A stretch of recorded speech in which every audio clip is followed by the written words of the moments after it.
a diabetes mellitus y a insulinoresistencia, como la vemos acá, a múltiples enfermedades, pero también a estas. Y la hiperinsulinemia en el paciente obeso, ¿qué va a generar también? Hipertensión arterial. ¿Cómo?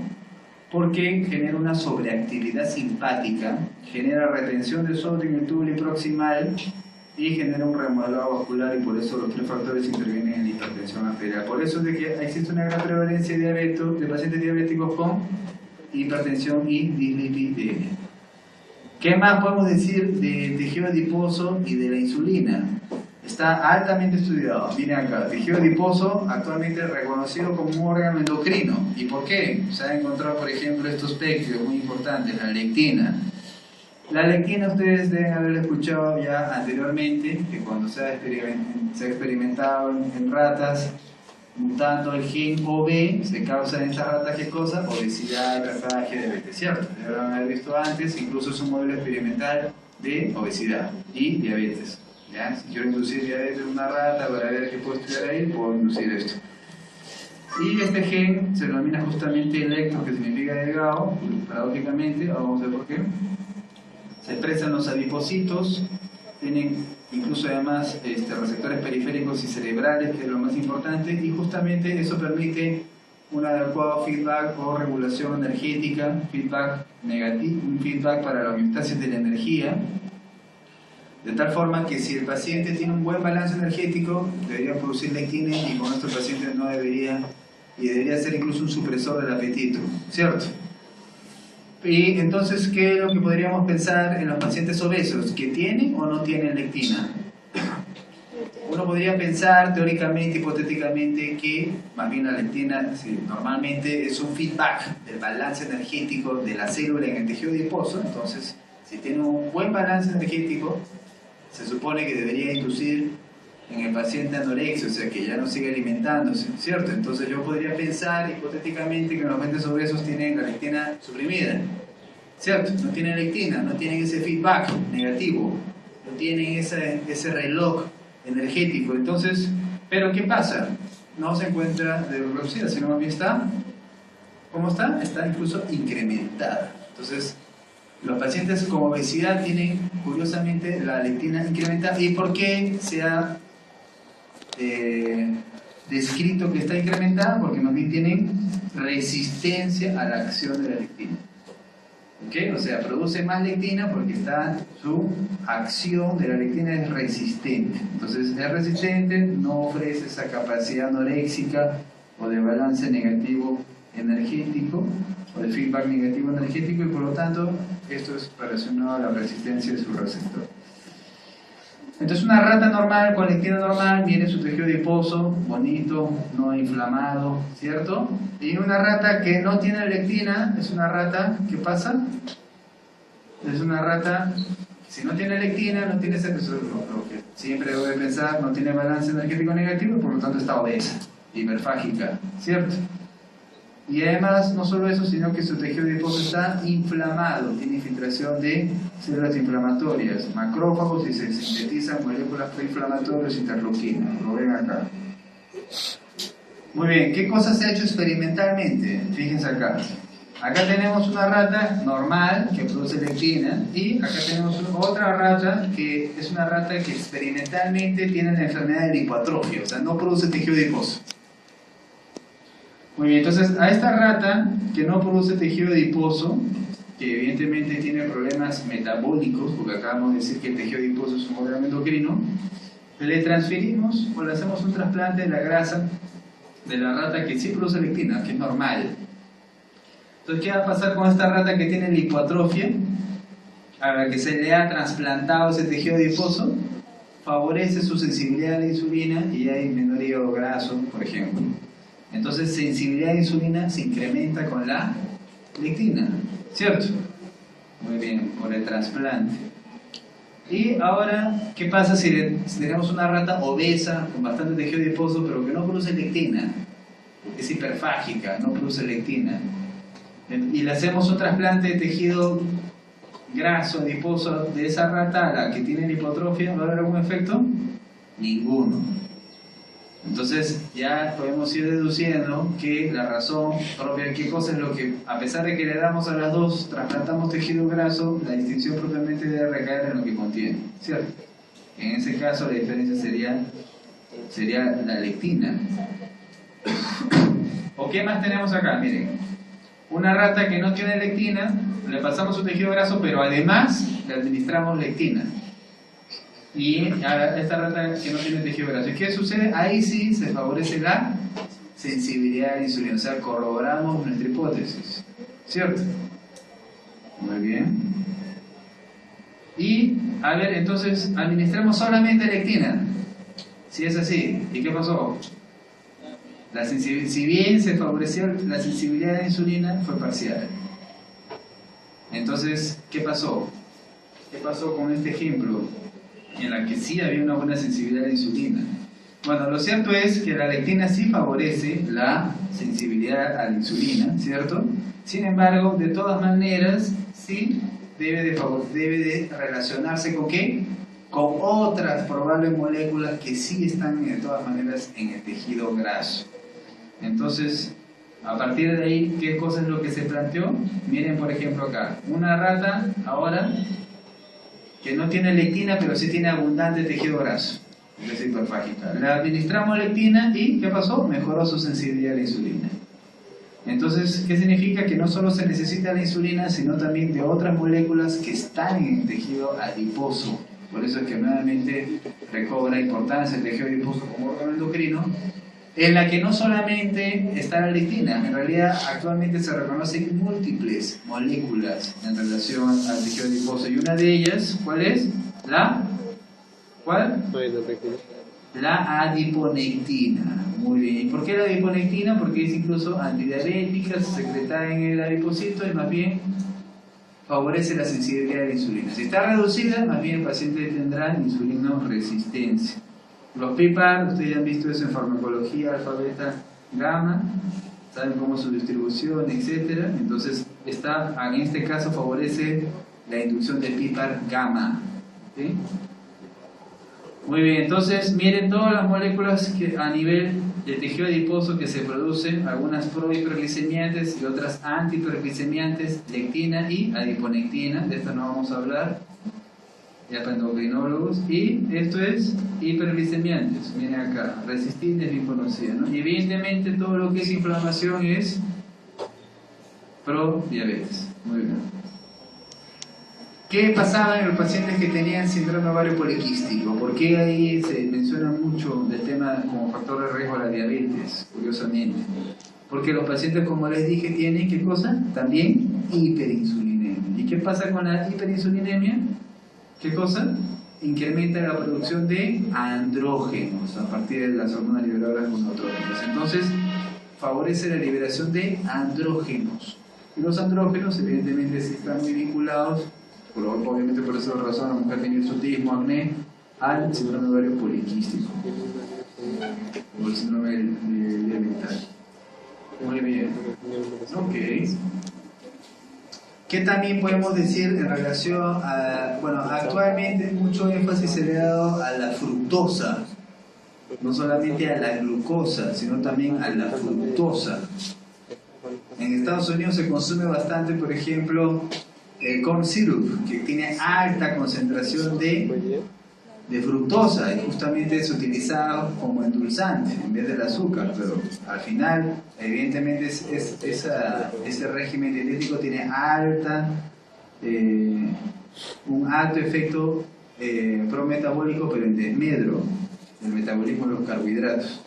Lo único que les voy a decir para que recuerden, seguro que les van a mencionar en adelante cuál es la diferencia entre fructosa y la diferencia en glucosa, es que la fructosa, cuando se metaboliza a nivel hepático, tiene una vía metabólica más corta. O sea, la vía metabólica enzimática es mucho más reducida. Entonces, la vía de la glucólisis o de la oxidación de los carbohidratos desde la fructosa a nivel hepático es mucho más acelerado. Entonces, si es más acelerado, al mismo tiempo va a generar una mayor predisposición a que este paciente finalmente tenga hígado graso.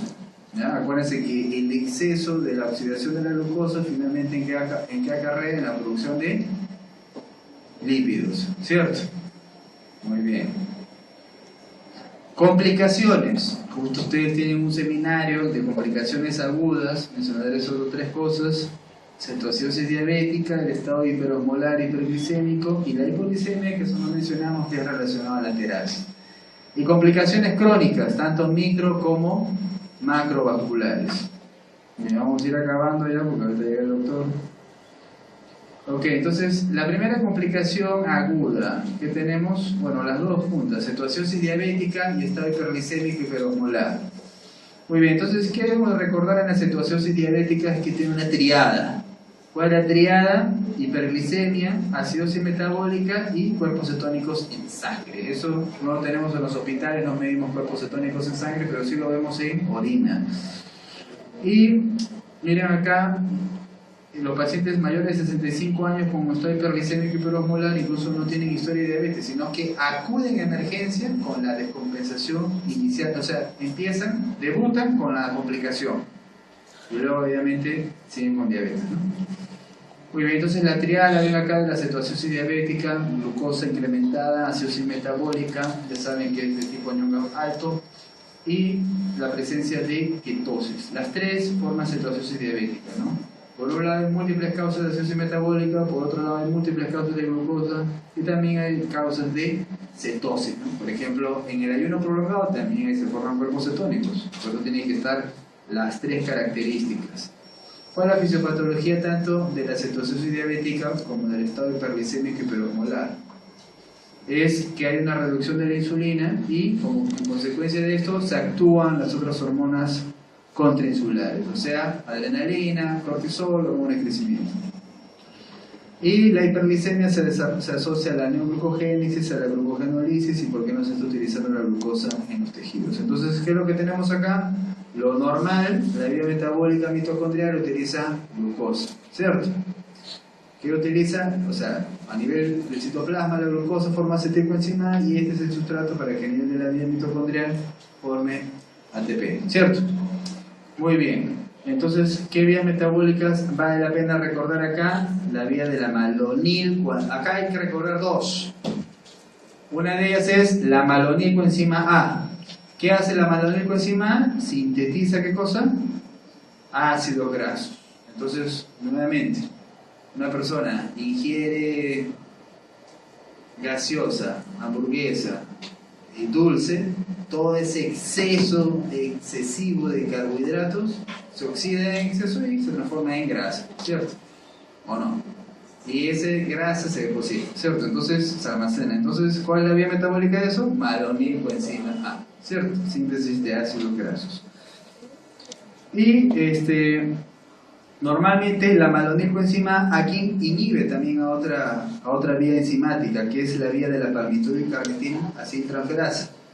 Entonces, la vía de la palmitoylcarnitina aciltransferasa justamente se encarga de qué, o si lo queremos resumir, la vía de la carnitina, ¿en qué se encarga? De la beta oxidación. Entonces, normalmente esa grasa no se oxida, sino se almacena. Y nuevamente, ¿quién hace esto? La malonilcoenzima. Sintetiza ácidos grasos que se depositen, no lo va a utilizar, y eso es lo que normalmente hace.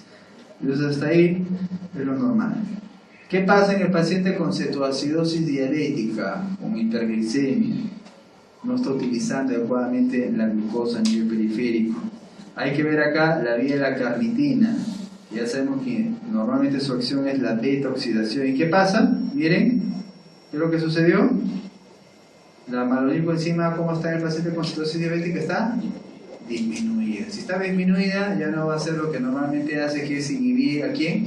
A la vía de la carnitina. Por lo tanto, ya no se inhibe la vía de la carnitina y por lo tanto se estimula. Y al estimularse, se va a estimular la beta oxidación de los ácidos grasos. Y ustedes saben que la beta oxidación de los ácidos grasos ¿a qué conduce? A la formación de cuerpos cetónicos, y ahí ustedes tienen su cetosis o su cetonemia. Muy bien, ¿cuál es la diferencia entre cetoacidosis diabética y estado hiperglicémico hiperosmolar? Como lo ven en ese cuadro, tienen mucho en común, o sea, las dos tienen hormonas contrainsulares, las dos tienen hiperglicemia, las dos tienen gluconeogénesis, las dos tienen glucogenólisis, las dos también pueden tener menor utilización de la glucosa a nivel periférico. ¿Cuál es la diferencia? La diferencia es de que en una de ellas hay un estado de insulinopenia absoluta. ¿Cuál es esa? La cetoacidosis diabética. Y en cambio, en el estado hiperglicémico hiperosmolar, la reserva de insulina aún es la deficiencia de insulina aún es relativa. ¿Estamos? Muy bien.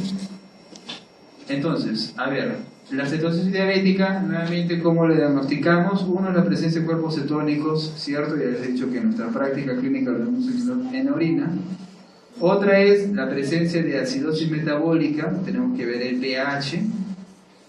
Y lo otro es la presencia de hiperglicemia. Como lo ven acá, la glucosa tiene que estar por encima de ¿cuánto? De 250. En cambio, en el paciente con estado hiperglicémico hiperosmolar, ¿cómo lo diagnosticamos? El estado hiperglicémico hiperosmolar, como su nombre lo dice, es eso. Es un estado hiperglicémico con la osmolaridad incrementada. Entonces, ¿qué es lo que tenemos? La glucosa por encima de 600 y la osmolaridad plasmática. ¿Cuánta es la osmolaridad fisiológica normal? 280. Muy bien, 290 más menos 10, eso puede ser entre 280 hasta 300 miliomoles. ¿Y los pacientes cuánto tienen? 320 miliomoles. El incremento de la osmolaridad justamente es la que se asocia a depresión del estado mental. Justamente el estado hiperglicémico hiperosmolar es el que antiguamente se le denominaba coma diabético. ¿Ok? Paciente con diabetes y está en coma. De reconocimiento. Entonces, pero como lo ven acá, yo no voy a esperar el coma, sino tengo diferentes estadios en las que justamente puede variar de un estado de alerta, de agitación, de estupor, y esto va enfatizándose según el incremento de la osmolaridad. ¿Ok? Entonces, mientras más osmolaridad se tenga, más se compromete el sensorio. Y eso sucede a partir de los 320 miliosmoles. Muy bien, complicaciones crónicas. Ya saben que pueden ser tanto micro como macrovasculares, ¿no? Macrovasculares, infarto endocardio. Microvasculares, compromiso oftalmológico, renal, neurológico. Porque ¿cuál es la fisiopatología de las complicaciones crónicas? Versa en esto. Alteraciones de las hemorreológicas, o sea, propiamente de los componentes hemáticos y de la circulación. Luego, los productos de glicación avanzada, el estrés oxidativo, radicales libres, eso se ve muy frecuentemente en las metabolopatías, y los fenómenos de glucolipotoxicidad. Porque, ¿qué pasa en la circulación? La viscosidad está incrementada, hay menor deformabilidad de los eritrocitos, se agregan más las plaquetas, y por eso esta razón es de que no hay un adecuado flujo sanguíneo en los pacientes, por eso es que se compromete la circulación periférica o terminal. Los productos de glicación avanzada son una palabra.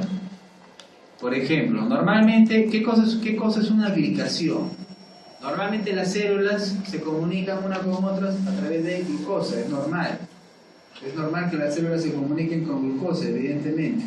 Entonces eso se llama glicación, glicación enzimática. Por eso existe la glicosiltransferasa. Muy bien. ¿Qué pasa acá en la enfermedad, en la diabetes? Más bien es una glicación no enzimática. Esa es la diferencia.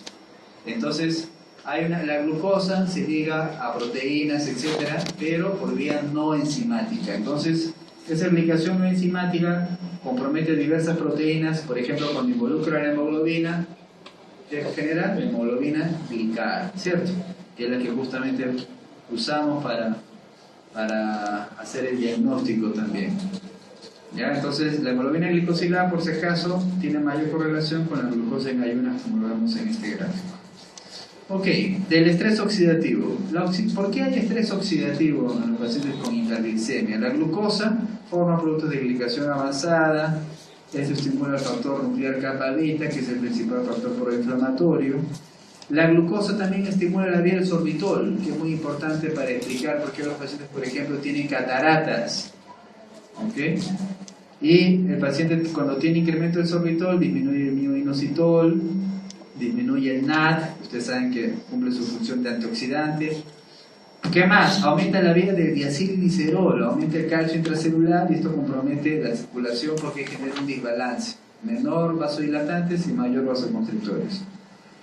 ¿Qué más? Aumenta la vía de la fructosa 6-fosfato y esta vía, a través de las exosaminas, interviene en el depósito de matriz extracelular. O sea, todo lo que es fibrosis está relacionado con esta vía de las exosaminas. Y todas estas vías, las 4, sorbitol, acilglicerol, fructosa y fosfato, los frutos de lixiviación avanzada forman sustancias reactivas de oxígeno. Las sustancias reactivas de oxígeno, ¿cómo es que normalmente se forman? Porque hay que recordar acá que siempre está mediado, ¿qué cosa? Ya habíamos explicado en otra clase en hipertensión, la vía de la NAD-oxidasa, ¿se acuerdan? Entonces la vía de la NAD-oxidasa normalmente forma anión superóxido y también nuevamente les recuerdo que el anión superóxido se forma con óxido nítrico, forma peroxinitrito, o sea, más radicales libres. Muy bien, este es un recuento de los radicales libres que, como lo vemos acá, no solamente son sustancias reactivas de oxígeno, sino también hay sustancias reactivas de nitrógeno, como lo vemos acá. Hay dos tipos de radicales libres, reactivos de oxígeno y reactivos de nitrógeno. Y esto es solo para que se acuerden, anión superóxido que tiene los antioxidantes que le corresponden a cada zona. Muy bien, entonces, de las complicaciones grandes, neuropatía, retinopatía y nefropatía diabética, algunas palabras. De la neuropatía diabética, ¿qué tenemos? La vía de los polioles también. En la vía de los polioles se incrementa el sorbitol y el sorbitol disminuye al mioinositol. El mioinositol normalmente se requiere para la bomba sodio-potasio ATPasa, que es la que está relacionada con la velocidad de conducción axonal y con el transporte del mismo. Entonces, un paciente que tiene hiperglicemia tiene neuropatía porque se compromete justamente ese transporte axonal, ¿ya? Es más lento. Entonces, y esto está relacionado con la vía de los polioles. Un paciente con neuropatía puede tener cualquier tipo de neuropatía, sensitiva, motora o autonómica. Eso ya lo van a ver en medicina interna. Pero esto vamos a discutir un poco más en su práctica también. ¿Por qué hay pie diabético en los pacientes? Miren acá. Por un lado tenemos el componente vascular, ya dijimos que hay cambios hemorreológicos, la microcirculación, y por otro lado hay cambios neuropáticos. Los cambios angiopáticos pueden ser tanto de la macrocirculación, por ejemplo, se puede comprometer el tronco tibio-peroneo, la tibial anterior, etc. O pueden ser microangiopáticos de la circulación, de la microcirculación. Entonces, estos factores pueden generar trombosis, pueden generar gangrena, pueden generar lesiones ulcerativas. Y por otro lado, la neuropatía. Por ejemplo, si es autonómica, el paciente no suda. Entonces, si no suda, es una zona de anhidrosis seca. Y cuando es una zona seca, forma más fisuras y eso puede predisponer a más infección. La neuropatía sensitiva puede ser traumática o osteopática. Entonces, normalmente una persona, yo por ejemplo estoy parado, pero inconscientemente cada cierto tiempo cambio de posición, aflojo un poco más las rodillas, etc. ¿Cierto? No siempre asiento todo el peso en la rodilla los 45 minutos, sino inconscientemente movilizo. El paciente que tiene neuropatía sensitiva pierde esa capacidad. Entonces, sigue, por ejemplo, en zonas, fracturas viciosas, apoyándose crónicamente y eso genera ¿qué cosa? Osteopatía, trauma. Y justo es una zona en la que no debe de apoyarse tanto y al final que va a generar pie diabético. Y la neuropatía motora, atrofia muscular, entonces todo esto interviene y finalmente el pie se ulcera. Se ulcera, se infecta, muchas veces sacan una amputación. En oftalmopatía diabética, miren acá que tenemos, acá en la cara posterior de la retina, propiamente la retinopatía diabética proliferativa. ¿Por qué es proliferativa? Justamente como la diabetes se compromete en la microcirculación, hay zonas de hipoxia, hay zonas de isquemia, ¿cierto? Lo mismo sucede en la retina. Entonces, ¿qué es lo que va a hacer el organismo? Genera una angiogénesis. Entonces, ¿qué forma? El factor de crecimiento del arterio vascular. Ese es un pectio muy conocido. Justamente, ¿qué hacen los oftalmólogos? Inhiben ese pectio. Entonces, la angiogénesis, ¿qué va a generar? Muchas veces la proliferación de los vasos sanguíneos puede a veces producir ruptura de los mismos y eso va a producir zonas de ceguera a nivel de la retina. Entonces, retinopatía proliferativa. Muy bien, y para terminar, la nefropatía diabética. ¿Ya? La nefropatía diabética es causa frecuente de insuficiencia renal. Miren, la principal causa acá en el Perú y en el mundo de insuficiencia renal y que llega incluso a diálisis es la diabetes. ¿Okay? Luego le sigue la hipertensión arterial. ¿Cuál es la característica de los pacientes que tienen nefropatía diabética? Es la pérdida de proteínas en orina. Entonces la pérdida de proteínas en orina empieza desde lo más microscópico, desde microalbuminuria hasta macroalbuminuria y luego propiamente insuficiencia renal. Entonces, ¿por qué hay esto? ¿Por qué ocurre esta pérdida, esta microalbuminuria? Muchas veces se asocia a la hiperfiltración a nivel del glomérulo. ¿Qué otra característica tiene? Si ustedes hacen un corte histopatológico, es que hay depósito de material extracelular, fibrosis, hay glomérulos, o sea, los glomérulos se van endureciendo, eso lo vemos a nivel histopatológico, y ustedes eso deben de verlo en su curso de patología general, cómo se ve un glomérulo con nefropatía diabética. Y miren, si un paciente tiene ya nefropatía diabética, el 90% ya tiene retinopatía diabética. Entonces, el continuo fisiopatológico, la evolución de la enfermedad va en conjunto, compromete a nivel vascular los dos. Acuérdense que el riñón es altamente vascularizado. Y también los nódulos de Kimmelstein, que eso se ve en los patólogos de histopatología, se observa por si acaso no en todos los pacientes, sino solamente en el 50%. Muy bien, de los diferentes estadios, lo que yo quiero que recuerden que es en el estadio 3, en el que ya empieza a haber microalbuminuria, o sea, ya se empieza a perder proteínas por la orina. Y la albúmina incluso es selectiva, entonces ya me traduce un daño glomerular. Entonces la microalbuminuria, por si acaso, no es específica de la diabetes es una más, bien, la hipertensión también puede producir todo esto, pero está dentro de toda esa fisiopatología relacionada a la microalbuminuria, ¿ya? Cuando se habla de microalbuminuria, cuando yo tengo pérdidas de albúmina más de 30 miligramos en 24 horas. Y cuando hablo de proteinuria o macroalbuminuria, que es lo mismo, cuando es más de 300 miligramos en 24 horas. Muy bien, entonces yo tengo que detectar a mi paciente de forma precoz y me interesará detectarlo cuando tenga microalbuminuria, nefropatía diabética incipiente. Entonces, en la microalbuminuria se escapa la albúmina, hay incremento de la permeabilidad y además, ¿qué otro factor fisiopatológico contribuye con esto? Es que los productos de glicación avanzada no solamente afectarán a la hemoglobina, sino también afectan, miren acá, a la albúmina. La albúmina también se glica y cuando se glica actúa como una sustancia antigénica. Y la sustancia, esta como sustancia antigénica, promueve la llegada de más macrófagos y a su vez la formación de más sustancias de radicales libres. Y como tal, esto va a dañar a todo lo que está propiamente cerca al glomérulo, ¿no? Muy bien, entonces la glucosa, entonces también en los pacientes con nefropatía diabética compromete a través de las diferentes vías. No se olviden, ya no se van a olvidar la vía del poliol, ¿cierto? Que forma sorbitol. No les había mencionado que el sorbitol también puede ser degradado por la sorbitol deshidrogenasa fructosa. Y la fructosa a su vez genera otra consecuencia. También tenemos la vía de los mioinositoles, tenemos la vía de las exosaminas, tenemos la vía de los productos de glicación avanzada, pero intracelulares, tenemos la vía de la proteína quinasa C, todos estos, miren, en el recorrido de la glucosa desde que entra a la célula está estudiado fisiopatológicamente sus diversas alteraciones, desde glucosa y fosfato, todas.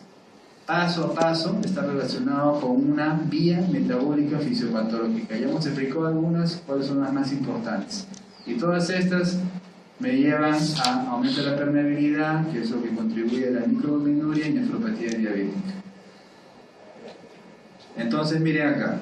Los pacientes que tienen nefropatía diabética son pacientes que finalmente acaban, si es que no es tratado, en diálisis, ¿cierto?